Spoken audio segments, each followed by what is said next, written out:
हाँ जी बेटा, हमने स्टार्ट किया था एग्रीगेट डिमांड से, ओके, और हमने कहा था कि एग्रीगेट डिमांड एग्रीगेट एक्सपेंडिचर के बराबर होता है एंड एग्रीगेट एक्सपेंडिचर की आईडी होती है CIGX-M, और in two sector we only consider C+I. So in a way AD का फॉर्मूला ये बन जाएगा। यहां तक हम कर चुके थे। हमने कुछ assumptions बेस पर स्केड्यूल भी शुरू कर दिया था। Income which starts from 0, okay, ये लेते हैं, ये मैंने कुछ लाइंस बना ली। इनकम जो कि 0 से शुरू हो सकती है और ये हमेशा इंक्रीज होती है, 0, 200, 300, 400 एंड 500। फिर भी टॉक्ड अबाउट कंजम्पशन, कभी 0 नहीं होती क्योंकि हम बेसिक आइटम्स तो कंज्यूम करते ही हैं। इस लेवल की कंजम्पशन को C बार से डिनोट करते हैं, विच मीन्स ऑटोनमस कंजम्पशन। फिर हम इसको 80 की स्पीड से बढ़ाते हैं, 120, 200, 280, 360, 440। एक पॉइंट जो हमने आज डिस्कस करना था, कल तो हमने एस किया था, एस का यहां जरूरत नहीं है क्योंकि मुझे फॉर्मूला में C और I चाहिए। आय के बारे में एक assumption जो हमने समझनी है, उससे भी पहले आपको समझना है इन्वेस्टमेंट के बारे में। इन्वेस्टमेंट बेटा दो तरह की होती है, one autonomous, two induced. When I say autonomous मतलब I बार। अब देखो टर्म्स मोरलेस सेम है, यहां ऑटोनमस कंजम्पशन यूज कर रहे थे, ऑटोनमस इन्वेस्टमेंट भी कर रहे हैं, हाँ है। ऑटोनमस और इंड्यूस्ड में फर्क समझो। इंड्यूस्ड जो है वो प्रॉफिट मोटिव है और प्रॉफिट मोटिव हमेशा प्राइवेट सेक्टर का होता है। Autonomous is government, done by government, क्योंकि इसका मोटिव क्या है, सोशल वेलफेयर करना। इंड्यूस्ड जो होगा उसकी शक्ल कैसी होगी, मैं इसे बोलती हूं इनकम इलास्टिक होता है। व्हेन आई से elastic means it depends upon income, right. कैसे, यहां इनकम है, यहां इन्वेस्ट से मैं अपने फादर को कहती हूं अगर आप इतनी इनकम चाहते हो, मुझे इतनी इन्वेस्टमेंट दो, मैं आपको इतनी इनकम दे दूंगी। या the more you invest the more you earn. तो ये किस बेस पर चलता है, it's an upward sloping diagram and the whole base is earning profit. Profit, ज्यादा इनकम दिख रही है तो I invest more, come income दिख रही है तो I invest less, but it is completely based on income. On the other side जो ये गवर्नमेंट वाला है, ये क्या होता है, ये देखिए, ये कहता है इनकम चाहे 0 हो चाहे 100 करोड़ हो। चाहे हमें याद करिए अब बजट के बारे में, क्या बजट में हमने कभी ऐसा पढ़ा कि भाई गवर्नमेंट कह रही है अगर हम इतना कमाएंगे तो हम इतना लगाएंगे? आई डोंट थिंक सो, हमने कहीं नहीं पढ़ा इसके बारे में। तो इसका मतलब क्या हुआ, इसका मतलब गवर्नमेंट कहती है हम कमाएं चाहे नहीं कमाएं, चाहे मेरी इनकम 0 हो चाहे यहां 100 हो, 200, 300 करोड़, हम से फॉर एग्जाम्पल 50 करोड़ इन्वेस्ट करेंगे ही करेंगे, कहीं से भी लाए। अगर याद हो कोरोना के टाइम पर, जब कोरोना काल था तो सभी की इनकम बंद, गवर्नमेंट की भी तो इनकम बंद हो गई थी। गवर्नमेंट कौन सा अर्न कर रही थी, मतलब इतने सालों में पहली बार रेलवेज बंद हुआ, मैंने पहले भी मेंशन किया, तो 0 इनकम पे थे। लेकिन स्टिल आत्मनिर्भर भारत करने के लिए 20,000 करोड़ का इंजेक्शन अनाउंस किया गया। Whether we will earn back or not, but we will surely invest this amount. क्यों, हम चाहते थे नेशन को रिवाइव करना। यहां तक आई एम श्योर बात समझ में आई। ऑटोनमस होती है और इंड्यूस्ड होती है। यहां जो हमने इन्वेस्टमेंट लेनी है वो हम ले रहे हैं ऑटोनमस वाली, गवर्नमेंट वाली। अब मन में सवाल उठ रहा है कि भाई ये क्यों ले रहे हैं हम, वहां तो हम कह रहे थे आई फॉर्म वाला लेंगे, है ना। तो मैंने स्पेशली ये भी कहा है कि अभी फिलहाल दिस ग्राफ और schedule is based on certain assumptions, but फिर भी मैं आंसर करती हूँ इस बात को कि हम आई बार ऐसा वाला गवर्नमेंट वाला ही क्यों लेंगे। यहां से ले लेते हैं रेफरेंस। जब देश की इनकम 0 है, हम कंज्यूम करते जा रहे हैं, क्या प्राइवेट इन्वेस्टर इन्वेस्ट कर रहा था? क्या प्राइवेट इन्वेस्टर इन्वेस्ट कर रहा था? नहीं, तो फिर कौन कर रहा था उस टाइम पे? गवर्नमेंट। तो इनकम के हिसाब से अगर हम ये एजम्पशन के हिसाब से यहां के हिसाब से चले, so we are taking here as autonomous investment which remains same, so you may take any number. आपके नोट्स में ये नंबर 20 लिखा है स्केड्यूल में, उसे चेंज कर दीजिएगा। अब एक और कारण भी जो मेरे से पूछा गया कि भाई और क्या कारण हो सकता है, यही क्यों ले रहे हैं, हम तो कह रहे थे प्राइवेट का है। One reason is private investor नहीं कर रहा था। दूसरा, प्रोफेसर केन्स ने जब ये थ्योरी बनाई तो वो क्योंकि वो चाहते थे कि ये यूनिवर्सली हर नेशन को के ऊपर एप्लीकेबल हो, तो अब हर जगह का इन्वेस्टमेंट का फॉर्मेट अलग होता है ना, rate of interest her nation का अलग होता है। तो फिर वो ये यूनिवर्सली कैसे फिट होता जब वो कहता कि इन्वेस्टमेंट, लेकिन ये ट्रेंड सब जगह होता है। इनकम हर जगह हर नेशन की over a period of time बढ़ती है, कंजम्पशन हर जगह हर नेशन की पीरियड ऑफ टाइम बढ़ती है, इनकम ज्यादा स्पीड से, ये यूनिवर्सल लॉ है। लॉ नहीं बोलूंगी, यूनिवर्सल थ्योरी है। लेकिन रेट ऑफ इंटरेस्ट और इन्वेस्टमेंट का जो रिलेशन है ये हर नेशन में डिफर करता है। तो क्योंकि they wanted to make it universally acceptable, so that is why they talked about कि हम सिर्फ ऑटोनोमस इन्वेस्टमेंट ही लेंगे। ठीक है, ओके। अब हम निकालते हैं एडी। एडी जो कि होता है सी प्लस आई, दोनों को ऐड किया 80 160। और एक और बात, जरूरी नहीं है ये 40 लिए तो ये भी 40 ही होना चाहिए, मतलब सेम हो, ऐसा जरूरी नहीं, बट हमने लिया है अपने कन्वीनियंस के लिए। 240 320 400 480, करेक्ट। अब इसका डायग्राम कैसा दिखता है, लेट अस अंडरस्टैंड। पूरे चैप्टर में जो बेस होगा एक्स एक्सिस, यहां पर हमेशा हम इनकम लेंगे। रीजन देखिए, ये सारी टर्म्स की बात करते हैं। कंजम्पशन किस पर डिपेंड करती है, इनकम पर, बेस है। सेविंग किस पर डिपेंड करती है, इनकम पर, बेस है। अच्छा, ऑटोनोमस इन्वेस्टमेंट छोड़ दो, वैसे इन्वेस्टमेंट किस पर बेस करती है, इनकम पर। एडी किस पर बेस करेगा, एडी होता है सी और आई, सी और आई। आई तो यहां ऑटोनोमस है, सी किस पर बेस कर रहा है, वाई पर। तो इन अ वे एडी किस पे बेस कर रहा है, वाई पर। क्लियर। तो मैं कहना क्या चाह रही हूं, सिंपली इतना कि इस पूरे चैप्टर का बेस इनकम होगा। Everything is based on income. Here we are going to plot C, we are going to plot I, we are going to plot AD. तो आई कैसा है, इट्स एन ऑटोनोमस ग्राफ, सीधा। C कैसा है, an upward sloping graph like this, C. ठीक है, this is I which is not I, I bar, and this is C. और यहां मैं कहती हूं यहां पर एग्जिस्ट करता है सी बार। Why do I say that, क्योंकि जीरो लेवल पर जो कंजम्पशन होती है उसे हम क्या बोलते हैं, सी बार। कान खोलकर समझना है इस बात को, क्योंकि न्यूमेरिकल्स में काम आने वाली है बात। ठीक है, अब बचा क्या, सी बन गया, आई बन गया, एडी बनाना है। एडी का नंबर सी और आई से बड़ा है, that is why AD will be on the higher side, है ना, एडी बड़ा है। ये बन गया हमारा डायग्राम। अब हमने क्या करना है, इसके इंपॉर्टेंट पॉइंट्स के बारे में बात करनी। इंपॉर्टेंट पॉइंट्स क्या है, important points. Number one, AD सबसे ऊपर होता है। रीजन, एडी में दो वेरिएबल्स हैं, सी और आई। सेकंड, सी एक अपवर्ड स्लोपिंग डायग्राम है। क्यों, क्योंकि with the rise in income C increases.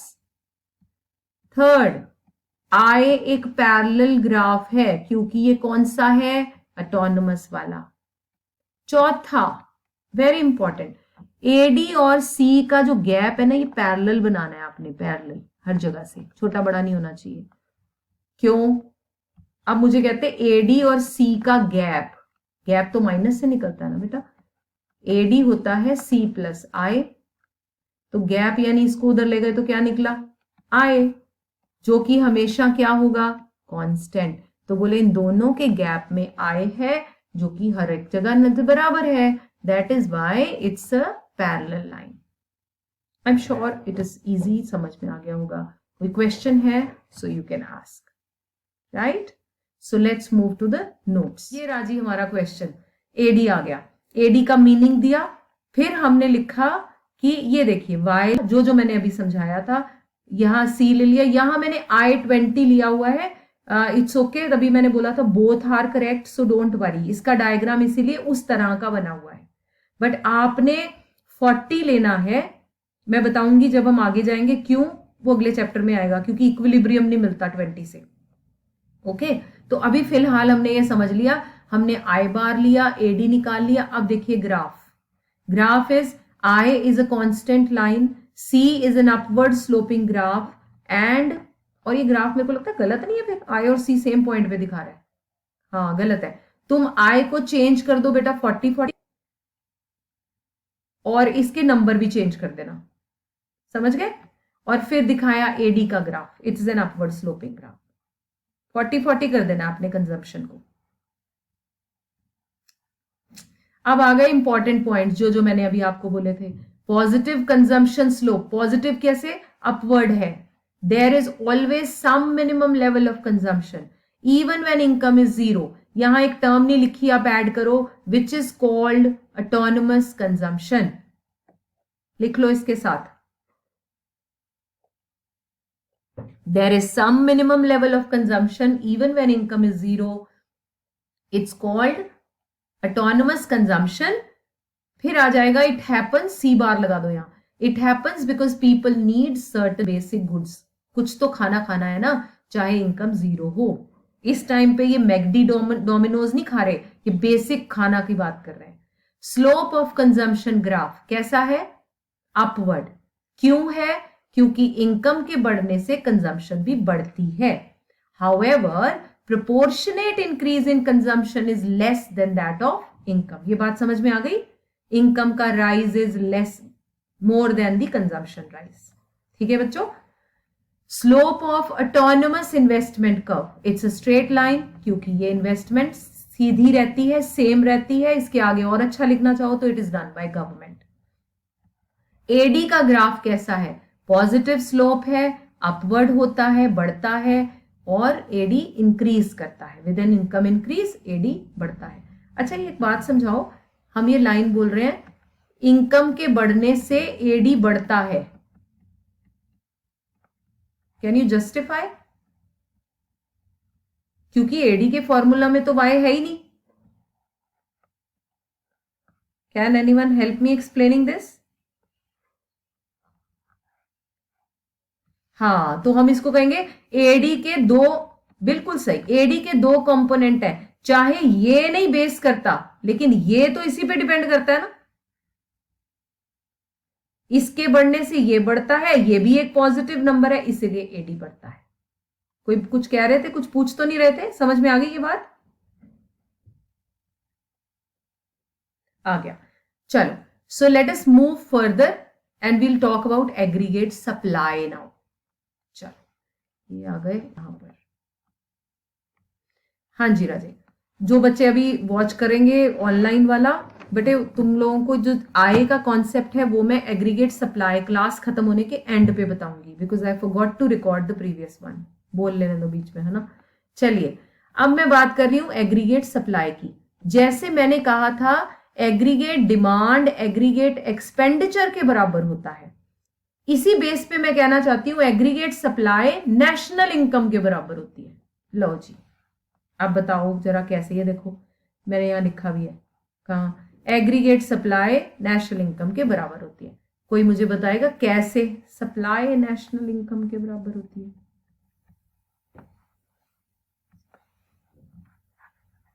ठीक है,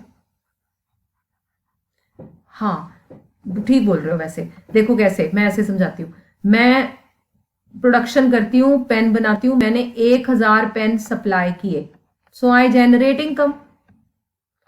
मैंने 100 सप्लाई किए, my income will be lesser than that. मैंने कुछ सप्लाई नहीं किया तो मेरी इनकम कुछ नहीं, एक तरह से मतलब when I am not supplying anything, consumption कर रही हूं बट मेरी इनकम तो जीरो। इसका मतलब As long as I am giving you my services, you are giving me money. I am generating income. मेरी बात आई समझ में, है ना? As long as a person is producing and he is saying he is generating income, the moment this person stops supplying, income stops. So हो गए ना दोनों बराबर. मैंने जितनी की सप्लाई की उतनी ही मेरी इनकम होगी. मैंने 1,000 रुपए की सप्लाई की, सो माई इनकम इज 1,000 रुपीज. ओए ठीक है. इसको ऐसे भी समझ सकते हो, प्रोडक्शन, डिस्ट्रीब्यूशन, कंजम्पशन. वापस आ गए. यहां 2 चैनल समझने हैं बस. प्रोडक्शन प्रोड्यूस करता है और इन सबको इनकम मिलती है, रेंट में, इंटरेस्ट में, रोटी, प्रॉफिट और ये सारा. प्रोड्यूसर काम बंद कर गया, इनकी पैसे क्या हो गए? क्या हो गए? बंद हो गए. So on this regard, on this basis I say AS is equal to national income. समझ गए बात को सभी लोग? आज रिया है क्या? रिया, आर यू देयर? नहीं है. रिया ने मेरे से क्वेश्चन पूछा था, आई वाज थिंकिंग मैं अभी जवाब देती. चलो जब ऑनलाइन देखेगी सो शी विल अंडरस्टैंड. ठीक है जी. तो एएस नेशनल इनकम के बराबर है. अब नेशन की इनकम हो, मेरी इनकम हो, आपकी इनकम हो, किन चीजों पर यूज होती है बताना? ईदर इट इज कंज्यूम्ड और इट इज सेव्ड. अग्री? घर में इनकम इन्वेस्टमेंट नहीं करते बेटा, हम फर्म नहीं है. हाँ, बार बार गड़बड़ करते हो. मेरे घर की इनकम, किसी की भी इनकम, या तो मैंने कंजम्पशन में लगा दी, या बैंक में रख दी, या गोल्ड में डाल दी, या सेव कर दी. तो इनकम के 2 ही पार्ट होते हैं, ईदर इट इज कंज्यूम्ड और it is saved. So national income is equal to C plus S. If AS is equal to this and NS is equal to this, so in a way AS का formula क्या हो गया फिर? C plus S. Very good. Clear है बात? समझ गए सभी? तो 2 फॉर्मूलाज तुम सीख गए हो. AD which is equal to C plus I and AS is equal to C plus S. अब वापस आते हैं फिर वही स्केड्यूल. अब हम बनाएंगे AS का स्केड्यूल और डायग्राम. चलिए. Y starts from 0 and it keeps on increasing on a constant rate. हमने assume किया 100 पर, क्योंकि बनाना आसान होता है और easy होता है. Consumption also increases because of autonomous consumption with 80 का speed, because the consumption speed is always lesser than the speed of increase in income. अब आ गए S पर. S क्या होगा? Y minus C, क्योंकि ये फॉर्मूला क्या था? Y is equal to C plus S. S निकालना हो तो Y को उधर ले जाकर माइनस कर दो. 0 minus 40 is minus 40. तो बोला ये सेविंग नेगेटिव हो सकती है. हाँ जी, सेविंग्स नेगेटिव हो सकती है. Yes, this is called dissaving. यानी जब हमारे बैंक में पैसे नहीं आ रहे थे कोरोना में, हम बैंक से निकाल रहे थे. जब थोड़ा अर्न करना शुरू किया, 0, 20, 40, 60. राइट? अब मुझे देख के बताओ जरा, सेविंग बढ़ रही है कि कम हो रही है? What is happening to savings? Savings बढ़ रही हैं. कैसे, क्यों बढ़ रही है? रीजन क्या होगा? क्यों बढ़ रही हैं? Very good. इनकम बढ़ रही है, कंजम्पशन भी बढ़ रही है, लेकिन कंजम्पशन की स्पीड कम है, इसीलिए यस, इसीलिए हमारी saving is turning from negative to 0 to positive. इसका मतलब सेविंग का इनकम के साथ कैसा रिश्ता? डायरेक्ट या indirect? Well done. More the income, more the savings, more the income, more the consumption, but consumption can never exceed income. 0 level और कम income पर तो कर सकता है. समझ गए बात को? ये डिस सेविंग्स है, ये नो सेविंग्स है, ये पॉजिटिव सेविंग्स है। अब फॉर्मूला लगा लेते हैं, ए एस निकालते हैं। ए एस या तो लिखते हो सी प्लस एस या it is always equal to income. तो या तो ये y के नंबर लिख दो, सेम आएंगे, या इन दो को ऐड कर दो। देखो जरा, 40 प्लस माइनस 40 जीरो हो गया। समझ आ रही मेरी बात? तो एएस कभी भी निकालने की जरूरत नहीं है, क्योंकि एएस नेशनल इनकम होता है, इसलिए इट इज 0, 100, 200, 300, 400 एंड 500। फिल कर लो, यही आएगा ऑफ कोर्स। किसी का कोई क्वेश्चन हो तो पहले पूछो फटाफट, नहीं तो मैं एनी क्वेश्चन।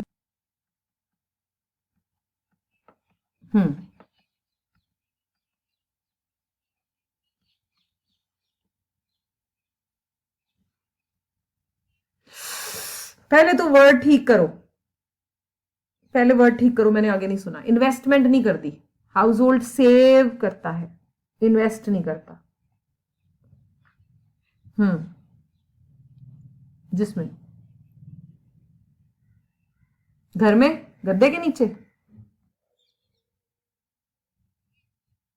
वो तो रिकॉर्ड ही नहीं हुई। फिर बेटे जो गद्दे के नीचे चलेगी वो तो रिकॉर्डिंग में नहीं है।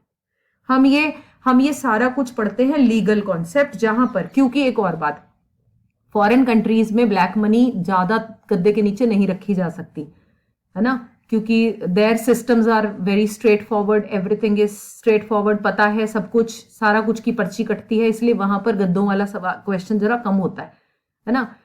तो इसलिए, और ये बनाई किसने है? अंग्रेज ने, हमने तो बनाई नहीं। हाँ, वहां पर बनी फॉरेन में है ना, और वो भी डेवलप्ड नेशंस में, वहां तो और भी ज्यादा रूल्स आर वेरी रिजिड, तो वहां पर ये कॉन्सेप्ट्स नहीं होते। हमारे मन में ना बार बार सवाल आते हैं, और भी आगे जाके ना एक दो क्वेश्चंस हम बड़े कॉन्ट्राडिक्ट करेंगे कि हम पढ़ रहे हैं लेकिन ये तो चीज हमारे देश में हो ही नहीं सकती। तो हम कहते हैं हाँ, क्योंकि professor Keynes was not from India, he was from a developed nation and he made this. और ऊपर से ये भी बोलते हैं ये जो थ्योरी बनी है ना, ये सारी ये बनी डेवलप्ड नेशंस के लिए है, तभी तो हमें समझ में नहीं आती काफी हद तक। फिर ये हमारा टीचर्स का चैलेंज होता है कि तुम्हें समझाने के लिए किस टाइप के एग्जाम्पल्स दें कि आप एटलीस्ट कोरिलेट कर सको। मेरी बात आई बेटा समझ में? तो यहां पर ये कोई सेविंग हम बात नहीं कर रहे जो घर में है, घर वाली तो रिकॉर्ड ही नहीं की जा सकती। ये सारी कौन सी सेविंग्स है? Which is there in the bank, only then you can have a fair idea, otherwise घर वाली तो पता ही नहीं किसके कितनी पड़ी है। Nandita, have I answered your question?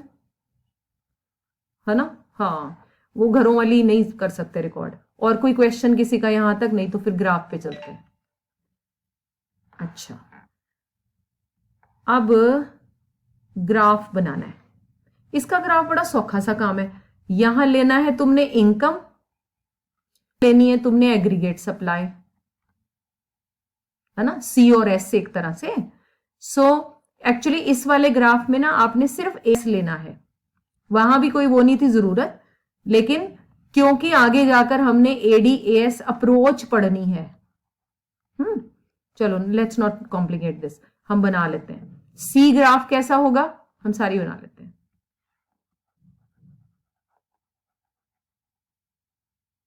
ये देखो, मैं अलग से एक बनाती हूं तुम्हें समझाने के लिए। सी का ग्राफ कैसा होगा बेटा?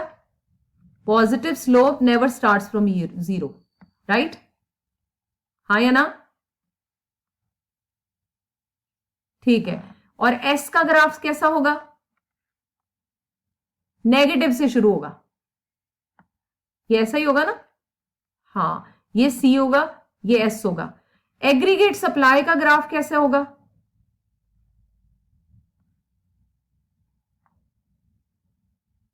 ऐसा होगा, देखो, जीरो से शुरू होगा और अपवर्ड स्लोपिंग होगा। तो मैं अभी फिलहाल तुम्हें यह समझाऊंगी, ये दोनों में अलग से एक क्वेश्चन है उसमें समझाऊंगी, वो यहां जरूरत नहीं है, और we are not suppose to make it here, that is why I am making only AS and income, right? ये मैंने दिखा दिया, ऐसा दिखेगा। इसकी अलग से एक पूरी थ्योरी है, इसको अलग से समझाया जाएगा। तो यहां पर हम सिर्फ एएस और इनकम को पढ़ेंगे। अच्छा देखिए, एएस का ग्राफ ओरिजिन से शुरू होगा और मेरे हिसाब से एग्जैक्ट 45 डिग्री होगा। कोई बताएगा क्यों? Any idea? हाँ यस बिल्कुल, ये देखो ना, जब ये 100 है तो ये भी 100 है, जब ये 200 है तो ये भी 200 है. Distance from X axis and Y axis is the same. It's something like 90 degree के ग्राफ को आधे से ही कटेगा ना बेटा. एक बंदा यहां से चलेगा, दूसरा बंदा इधर से चलेगा, कहां मिलेगा? In the middle. What is the middle of 90 degree? 45. तो ये पेपर में क्वेश्चन बनता है, एएस का 45 डिग्री होने का सिग्निफिकेंस क्या है? तो आप क्या लिखोगे, क्या है सिग्निफिकेंस? जयेश आप बताओ, what is the significance? Significance ही कहते हैं. What does this symbolise or signify? यहां रीजन नहीं, इंप्लाई होता है. What does this show, imply, बहुत सारे वर्ड्स निकलते हैं इसके सिग्निफिकेंस के, तो बड़े सिनोनिम्स हैं. इंपॉर्टेंस तो नहीं होता भाई सिग्निफिकेंस, मुझे नहीं लगता. किसमें? बिजनेस में यूज करते हो सिग्निफिकेंस इंपॉर्टेंस के लिए? पता नहीं, मैंने भी नहीं सुना, वैसे मुझे पता नहीं. मैं तो सिग्निफिकेंस को सीधा लेती हूँ, what does this imply, what is the significance of this happening के, इसकी वजह से क्या है ना. बट मुझे लगता है इसके और भी बड़े सारे सिग्निफिकेंस है, मतलब इंप्लीकेशंस है. So what does this imply? Jayesh क्यों हो रहा है ये, क्या लिखोगे? What is the significance of 45 degree graph?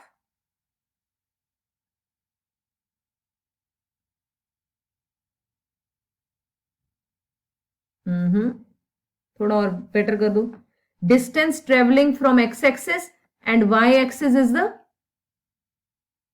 Same. ये देखो ना बेटा, 0 पे 0, 100 पे 100, इसीलिए वो मिडिल पॉइंट पे मिलेंगे ना. That is why it is 50 degree graph. Notes पे आते हैं अभी. ये राजी नोट्स पर आ गए. एग्रीगेट, बोलो बोलो बोलो, क्या बोल रहे हो? कुछ नहीं, बोलो बेटे.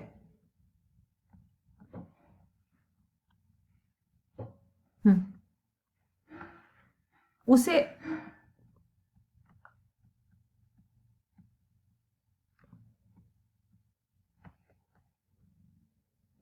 देखो, इसको कहने से क्या ये बात, अब तुम खुद सोचना कि आंसर रेलिवेंट कौन सा होगा, खुद ही सोचना है. एएस और वाई बराबर है, इसलिए ये 45 है. वन आंसर जो आपने दिया. मैंने कहा एएस से 100 चले और इधर से भी 100 चले.